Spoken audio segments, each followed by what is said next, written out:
I was 24 when I started working at the White House. It was so fun because you're surrounded by the most brilliant people, but everyone is focused on working together towards a common cause. And they're willing to work from 8 a.m. to 1 a.m. every day to make it happen. And they're not doing it for themselves. They're doing it for the cause. We're making 1 + 1 = 5 because Absolutely. The power of a team like Mechanism and a brain like yours and the organizing background that we had in the White House that we have at Civic Nation, it can bring even more change than we would otherwise be able to make happen separately. In today's world, how does a brand break through the noise and become iconic? Join me, Jason Harris, as I speak with the world's leading marketing experts about how they use soul and science to build an iconic brand. Think of it as EQ meeting IQ. So let's lock in and together fast forward our marketing minds on the Soul and Science podcast.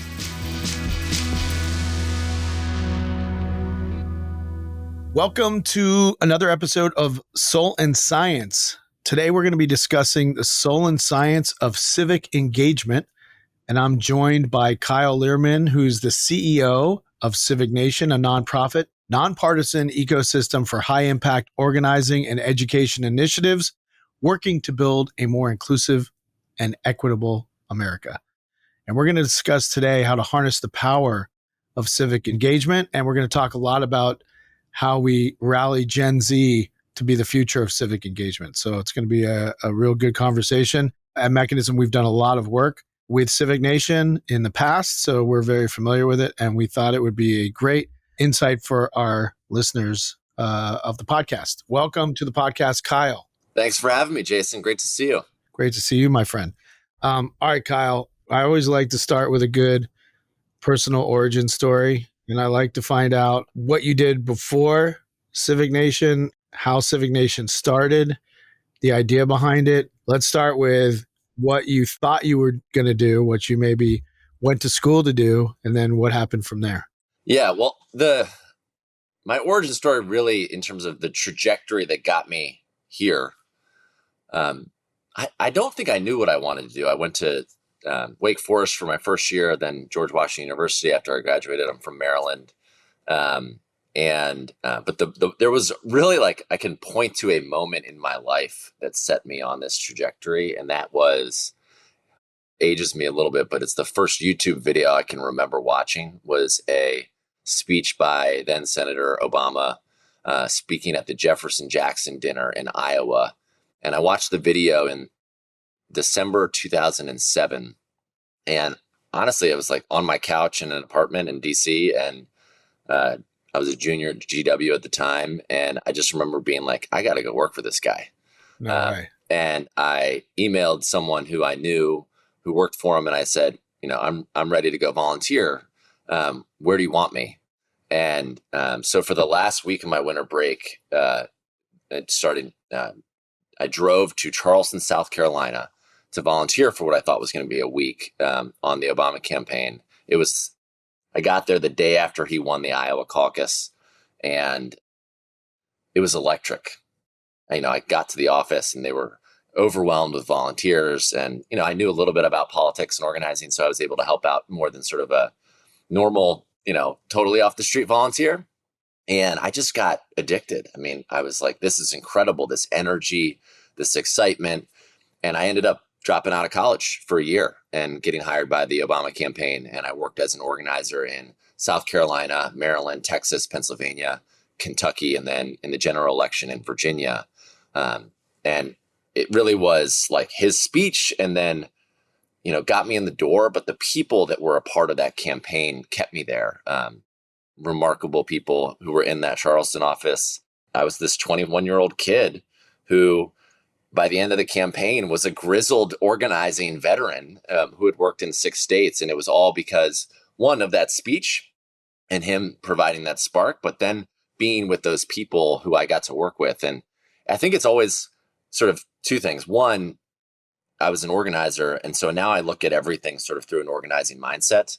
But two, it made me understand just the value of relationships and how you treat people in the workplace. I never would have stayed and dropped out of college if it weren't for the people who were in that office and the way they treated me and the way they empowered me. And so that set me off on this sort of trajectory. I then went back to college, graduated.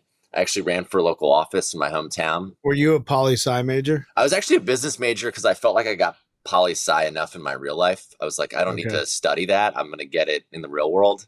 And I, you know this, but being a business major, actually it's turned out to be incredibly useful just because I Sure. understand budgeting, I understand accounting, I understand finance, and a lot of people in my field don't have that business background. So that's been really valuable.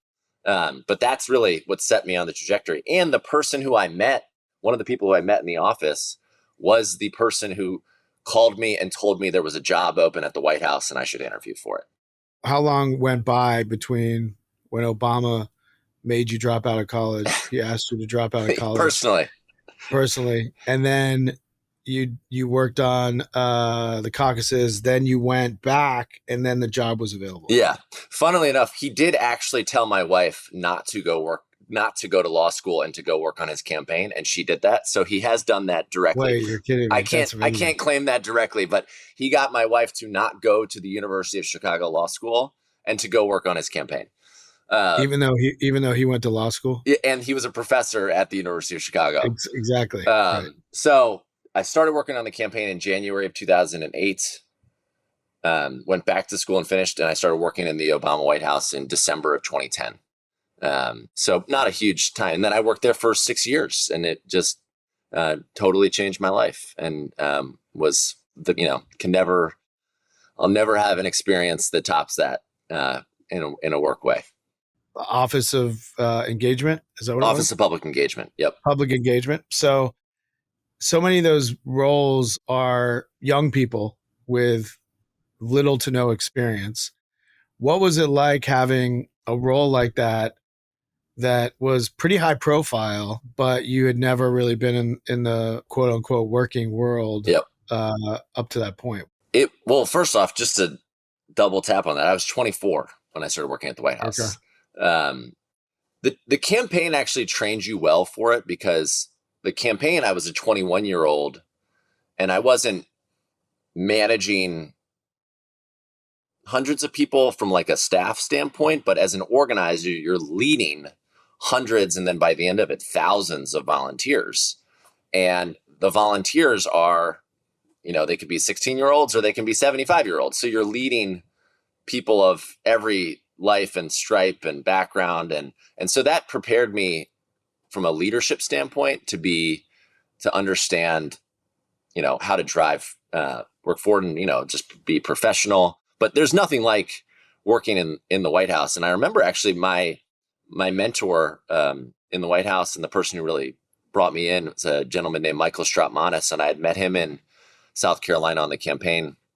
And I will never forget this moment. I was, sort of probably a overconfident 24-year-old, because I had just gotten a very cool job at the White House, and, I was doing good work. But he called me into his office one day and he said, "Kyle, just put your fucking head down and do your job incredibly well for the next 6 months, and then you'll be able to do anything you want." Just totally changed my mindset of how I thought about it. I was like, all right, I'm going to do it. Straut knows what he's talking about. I love that.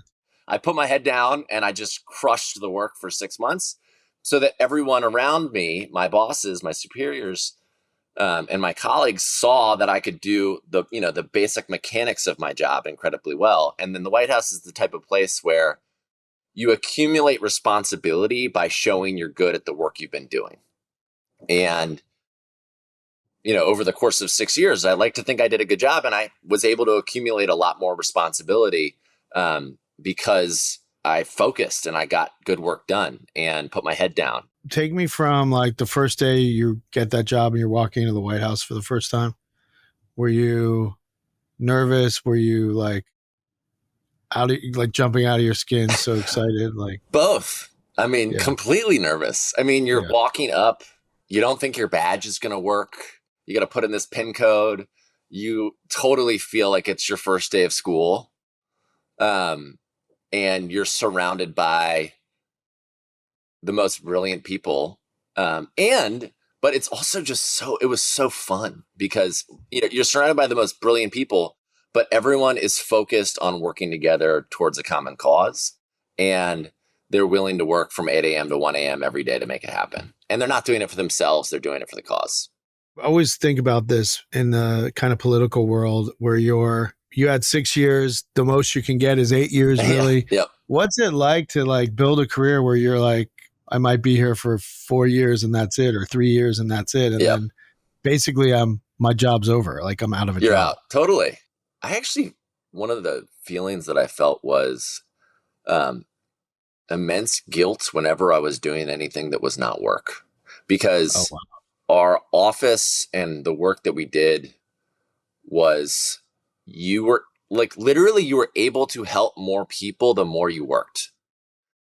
And so the more you worked, the more you were able to positively impact the causes and the people that you were fighting for and working for day in and day out.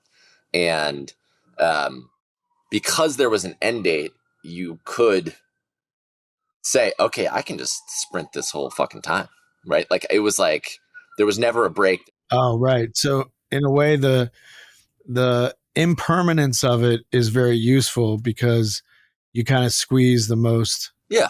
marrow out of the bone from Yeah. the people working. You've got to get everything done. And I did 2 events on January 5th, 2017. So like, I actually hosted, I think you came, we hosted the first ever White House Digital Influencers Summit. Oh yeah, I was there with a bunch of people. It was amazing. January 5th, 2017. So the day before I left, we hosted an event at the White House with digital influencers that had never been done before. So we squeezed every moment out of the time that we had to make as big an impact as we could. And then every digital influencer event since then, people act like it's never been done before. Yeah. Also. Although that was, I'm going to claim that was the actual first. I know it was. I know it was the first. Okay. When that time was over, did you know what you wanted to do next? I did not. So it was interesting because I actually had a 2-month road trip planned. Because I had basically worked for 6 years straight. I'd taken a week and a half off for my honeymoon, but other than that, I'd worked for 6 years straight. And then my wife and I found out that she was pregnant on Christmas Eve, 2016. And I was like, I'm not taking a 2-month road trip. I got to get a paycheck and figure out what the hell I'm doing with my life. So I'm going to have to pay for childcare. And so I ended up pulling together pieces to build a small social impact consulting firm afterwards. But it was really not until we found out that we were having our first daughter that I jumped into overdrive, because frankly, I just never taken a break. So I was excited about my road trip that never happened. Even more excited that I was having a daughter, but I had not planned it out. And then, the beautiful thing about the White House is that, for the most part, people around the country respect your expertise and respect the work that you did. I think especially in the Obama White House. And so I was able to pull together a really successful social impact consulting firm that I ran for my first couple of years out of the White House. Tell me about starting that. What was that like? Well, I mean, again, I was actually really grateful that I had a business school background, because figuring out how to start a business is nothing, it's a real thing. It's hard. And I'd never done anything like that before. And when you're at the White House, literally everyone in America will answer your email or your phone call. Of course. And it's weird losing that. And I'd say there's 30% of the people that would answer my phone call or email still answered my phone calls or my emails. But, that's a pretty big drop. So when you lose that platform, you lose a ton of the capacity that you're used to having. And I was so used to having that because I'd been there for 6 years. But you really find out who your true friends and partners are. And sure, that's interesting. But I also I loved running that company, but it's strange getting to sort of the pinnacle of your industry, for lack of working in the White House from the age of 24 to 30, because you don't want to always be chasing that, but the feeling that you got there because of the work you did is something you're always trying to get back to a certain degree. And I don't know if I've told you this, but in, I believe, May of 2018, I got a call from Valerie Jarrett, who was my boss's boss in the White House. And she said, Kyle, Michelle Obama wants to do some work on voting and build a new voting effort. Can you come meet with her and build it and launch it this year? And so I was thrilled, and I said, yes, of course, just tell me where and when. And so went and met with Mrs. Obama, built When We All Vote in about 2 months, and launched it. And that was sort of the trajectory then to where I am now, because we ended up taking When We All Vote, merging it into Civic Nation. And now Civic Nation is sort of the mothership nonprofit that runs When We All Vote. It's on us and a number of the other efforts that we lead out of Civic Nation. So it sort of happened a little bit organically. Yeah. The building of what Civic Nation is today. Totally. Yeah. Let's go into it for those that don't know what the initiatives underneath Civic Nation are. So we have 5 initiatives that we're running right now, sort of all broadly focused on using civic engagement to solve big challenges that our country is facing. So the It's On Us campaign to stop sexual assault on college campuses, When We All Vote, which is focused on closing the age and race voting gap and increasing voter participation in each and every election. We have the All-In Campus Democracy Challenge, which engages college presidents and leaders at colleges and universities around the country to increase turnout on college campuses. We have the Change Collective, which is a new community for emerging change makers in cities across the country. We have We the Action, which is a platform where over 50,000 volunteer lawyers do pro bono work for over 700 nonprofits. And the other thing that's beautiful about Civic Nation is it's an incubator for new ideas. Like, we constantly are thinking about how can we use the power of organizing and bringing people together, and marketing and creative and organizing, community engagement, to solve big problems that our country is facing. You were a huge part of the Made to Save campaign that we launched out of Civic Nation to get communities across the country to take the vaccine during COVID. And so we're always thinking about how we can use our superpowers to drive change and impact. And then some initiatives come and go, right? They kind of roll off. Yeah. I mean, one of the problems in the nonprofit sphere to a certain extent, and I don't want to cast it with a broad brush, is, when you start a nonprofit and you build a nonprofit, sometimes you kind of then exist in perpetuity to exist. Whereas Civic Nation has the ability to stand up and launch new efforts and then roll them down when they're no longer as needed or as relevant. So a particular time-bound one that made a lot of sense was Made to Save. The vaccine was coming out. We needed more people to take the vaccine to drive more public health across the country, to drive more health equity across the country. So we ran that campaign for 18 months, and then we rolled it down. And we hired people with that expectation. So it wasn't like we had to keep them around for something else. They signed up for Made to Save. They worked on it as a campaign, and then they rolled off. And I think there's some power and some energy around time-bound campaigns, because you also, you can get everybody into sprint mode also. Obviously this podcast focus on marketing and advertising and branding. Tell me what you've learned about that through building Civic Nation, and how you see, the power of, a name like It's On Us or All In. I think of everything we do at Civic Nation as, how are we building our civic power to make change? And then how are we using our civic power to drive that? So how are we building our civic power? And then how are we using that civic power to drive change?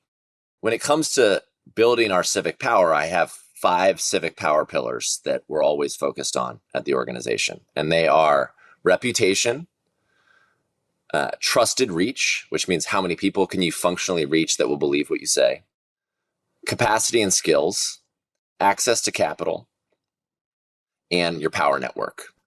And we are always focused on how are we strengthening all 5 of those civic power pillars at Civic Nation.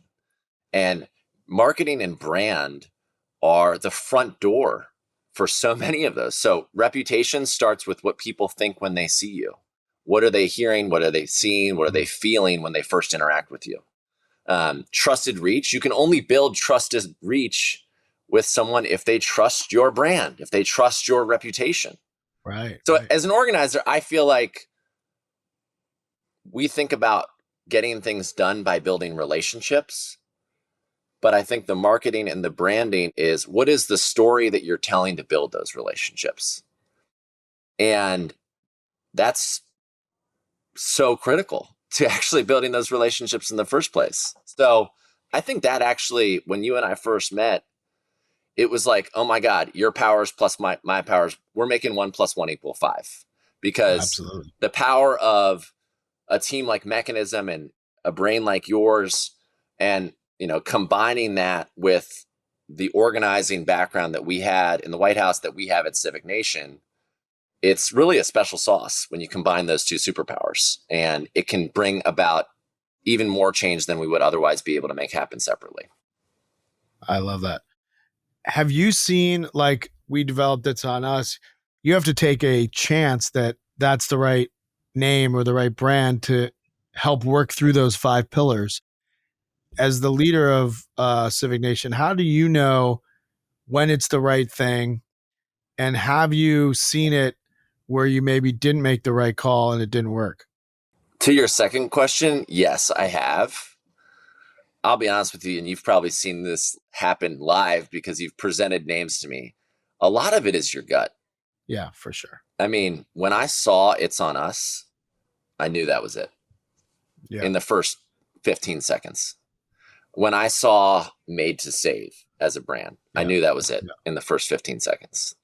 So it really is just trusting your, or at least I approach it as trusting my gut and trusting the gut of my team.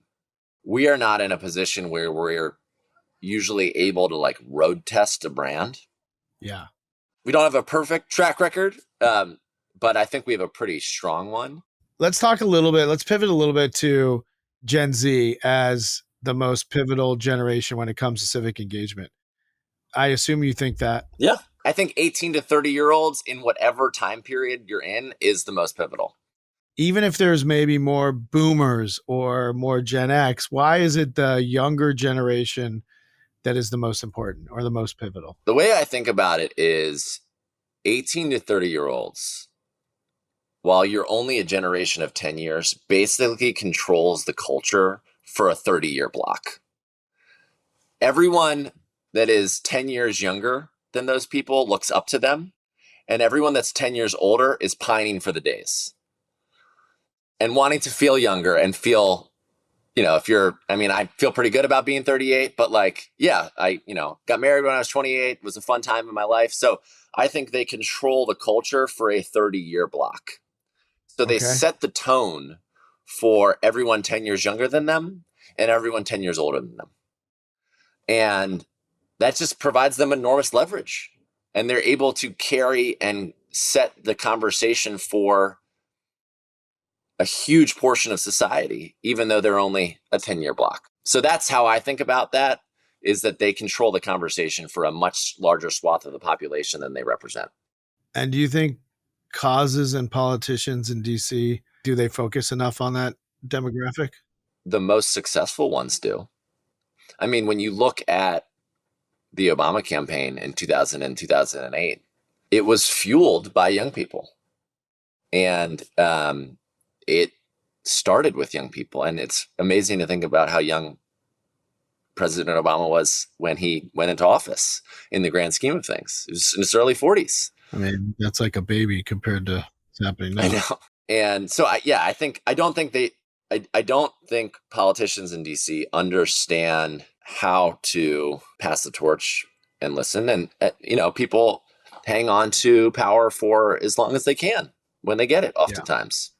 How is this generation's approach to activism different maybe from previous generations' approach to activism? I think we actually have not seen as much of it as we are going to over the course of the next few years. So I think that answer is still a little bit up in the air. But I mean, this is, saying the obvious. Right now it's online. I mean, if you go to most protests around the country, the average age of the people at the protests are over 50. So Gen Z is activating online first, in person, maybe. And that's partially why I think they haven't fully harnessed their power yet, because in order to have influence well and beyond your age group, you have to not just do what is comfortable for you, but do what is going to reach a broader audience.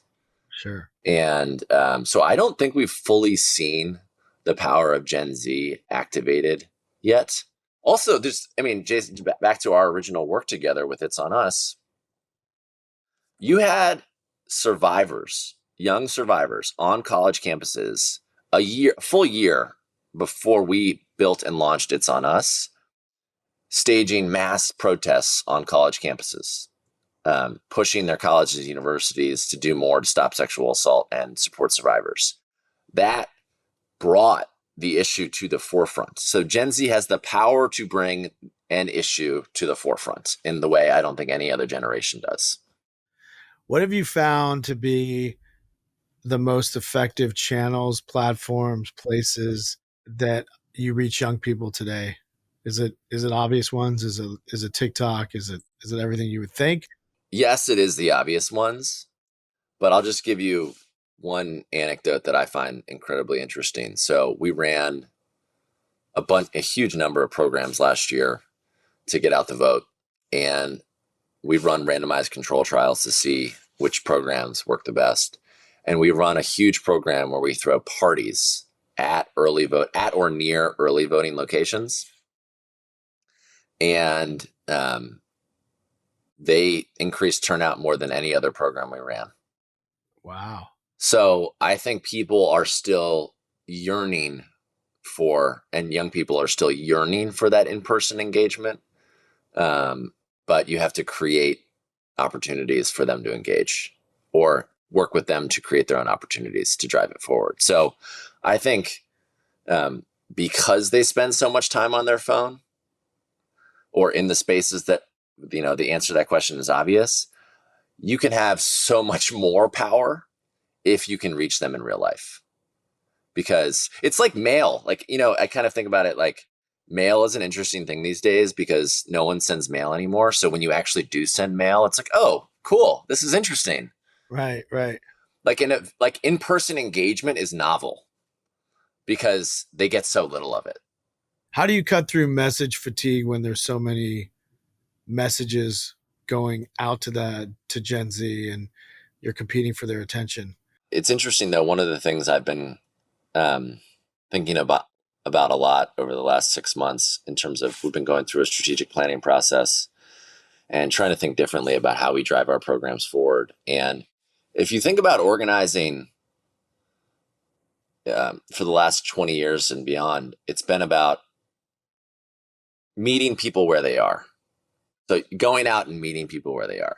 And I've challenged our team, and I've been thinking about this a lot recently. How are we building things in places where people want to be and bringing them there? So it's like when you're doing cause campaigns, you're trying to give people medicine, right? Like you're trying to get people to take the medicine that you want them to take. You gotta go applesauce before me. I'm a dad of young kids, so forgive the metaphor. You got to wrap the candy around the Yeah, medicine. you got it's the medicine has to be in the applesauce, or you got to give people ice cream before broccoli. And it's like, how are you building something that people want to be a part of, and they come to you rather than just going to them? And I think there's a lot of power in thinking about organizing in that way, because you can really build a more sustainable model for engaging people if you're building something people want to be a part of rather than just trying to go to them. How do you fund a nonprofit? And is it harder with different, I don't know, cultural barriers based on the time that you're in, even though these are like kind of evergreen initiatives, but they might ebb and flow based on, who's in the office at the time or how the country's feeling at the time or what the wave of, popular sentiment might be. How do you fund these initiatives? And is that one of the hardest challenges? It's definitely a barrier to growth, but the way I think about it is you have to do what you can to create big funnel moments. So getting as many financial supporters in the door. Sometimes those big funnel moments become because of what's going on in the world. And sometimes they come because of you're able to force them. But you create big funnel moments. That's when you get the most people in the door. And then you try to build deeper relationships with as many of those people as possible and then hold on to them for as long as you can. And build deeper and more meaningful relationships and show people the work. I mean, so much of sort of civil rights or cause-based work over the last decades, it's like so much of the work is a grind. Like most of it is not launch day for It's on Us, right? Like most of it is grinding day in and day out. But you have to create those breakthrough moments or utilize those breakthrough moments to create a flywheel to build even more off of it. And but it's definitely, I think, one of the things I think a lot about as a nonprofit leader is, at the end of the day, to a certain extent, our business model is flawed because we are forced to work on the whims of philanthropy, not based on the needs of the people we're trying to serve. And that's a huge disconnect. Do you have to do a lot of work proving that the work you're doing is working? Yeah, we have an awesome data and technology team that runs randomized control trials on a number of our programs. And we try to make sure that all of the ongoing work is evidence-based and that we can show, you put X in, you get Y out. The hardest part on that is actually for the new work. And I think that in philanthropy, I think more broadly, there's not enough room given to try new things. We've been able to create enough space at Civic Nation to try new things, but you lose a lot when you're not able to go with something new and try it out and then test it. It's sort of like, oh, have you tested this thing already? And you're like, no, this is a new idea. What is your favorite thing about what you do? We have the capacity to help. Like I work at a place that has the capacity to help. And so I am like, I get to go to work every day and help people use their voices at the ballot box or help try to stop sexual assault on college campuses or help get people pro bono legal support when they're in times of need. I never get bored. Yeah, I love that. And I also love that I'm in a place where I feel no shame about asking for help. Right. I can ask anyone for help and I don't feel any shame about it because it's not about me. Right. I'm not going to get anything from anyone when I ask them for their help. It's about the cause or the effort or the people we're trying to serve. And I love working at a place that's a platform for that. And what is the hardest thing or biggest challenge in your role? It's actually, you hit on it with that question about funding. It's the mismatch between what philanthropy wants to fund and what people need. Yep.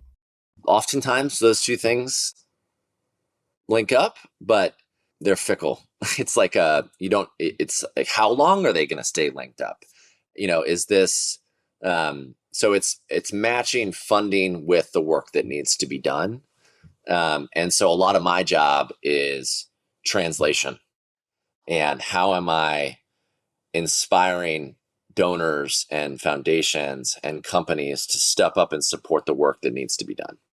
What gives you hope? Because we talked a little bit about Gen Z. What gives you hope about the trajectory of the country now that, as you say, Gen Z is the most influential generation, whatever the next Gen Z will be also the most influential generation? What gives you hope? What gives me hope is I think that there has been a sentiment for several years now of burn it all down. The system's screwed. Yeah. But I think that there's more and more strains of like, we can do this better together. Like, I think that young people, yeah, they want to throw out a lot of the old systems, but it's because they want to build something better. It's not because they just hate the current system. It's because they're trying to build the promise of America, to be corny about it, right? Like they're trying to build the country that we always, that we like, that is like out there and that we could reach. And they want to use their skills. They want to use their energy. They want to use their style to make that happen. And we're going through an incredibly painful period right now. Right.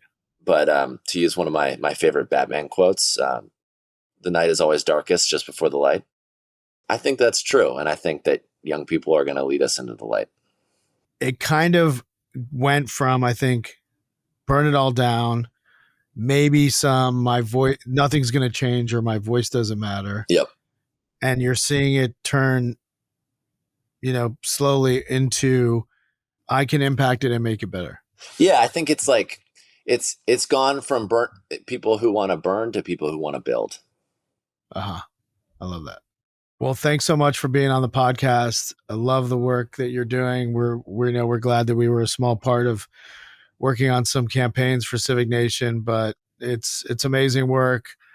I hope that it keeps going and thriving and well beyond Gen Z and the next generation after that and next generation after that. And it's great to see that. And thanks for all your work that you're doing out there. No, thank you. And I'll just say, Jason, I think you and Mechanism have been at the forefront of using your superpowers to drive real impact across the country. And I think you've actually shown how people in your industry can be incredible change makers.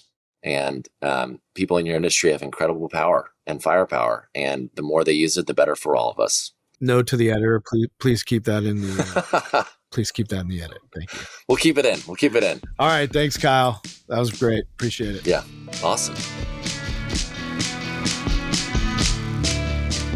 Soul and Science is a Mechanism podcast produced by Maggie Bowles, Ryan Tillotson, and Lily Jablonski. The show is edited by Daniel Ferreira with theme music by Kyle Merritt. And I'm your host, Jason Harris.